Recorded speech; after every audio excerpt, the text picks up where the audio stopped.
We also have been working with our state legislators on different types of laws that would allow communities to be even more prepared. So for example, yesterday the drone bill was approved by the Senate, and so that was as a result of the city telling our state representatives, hey, we have a technology that we can use, but we can't use it for proactive purposes. That is Highland Park City Manager Gita Newkirk as the one-year anniversary of the deadly Highland Park 4th of July parade shooting approaches.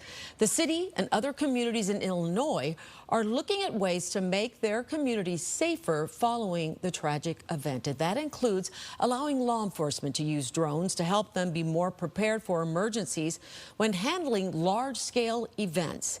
Illinois State Senator Linda Holmes sponsored new legislation last session that would allow police to use these drones, and she is joining us this morning to talk about it. Good morning to you. Thanks for joining us. Good morning. How are you? We are doing great. Thank you for being here. We appreciate it. This is such an important topic. People are so worried about safety, large crowds and gatherings. So let's talk about how drone use can be used to secure these big events. I think what people didn't realize is the drone legislation actually started by the Aurora police, started saying we need to have other uses for these drones after, we're going back now to 2019 when we had the Henry Pratt shooting in Aurora, which obviously was a tragedy in Aurora. It was a private business though.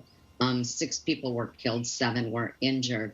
And they started working on this drone legislation that, had it been in place prior to the Highland Park tragic shooting, might have helped.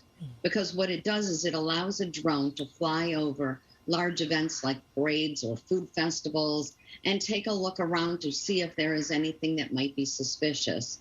I've always said that it would have certainly been helpful, perhaps if we had a drone up in the air prior to the Highland Park parade starting, they might have seen a shooter up on a rooftop and been able to do something at that point. So why hasn't Illinois allowed more widespread use of these drones to help first responders? What's been the biggest holdup?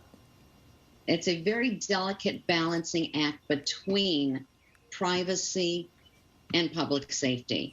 There's always a concern that, I mean, having cameras all over the place is something that people are worried that there's going to be facial recognition used and have it used for purposes other than just public safety. Right. So this was a balancing act, and we worked with several, both on the law enforcement side and also with the ACLU, to make sure we had privacy protections in place. Okay, so let's talk about that. How would this bill work? Who would be in charge of the drones, and how would the information from them be used?